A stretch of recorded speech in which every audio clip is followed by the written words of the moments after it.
Baba Moki, sir. I greet everybody on the item, sir. My question, please.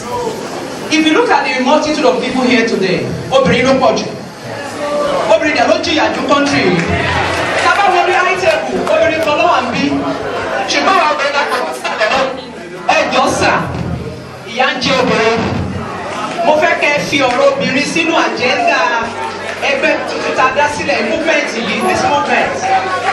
I want the women to be well recognized, appreciated because we have suffered so much. Àwọn là ń jẹ́ ìyà yẹn. Men still have a way. They have a way to find, a means to live.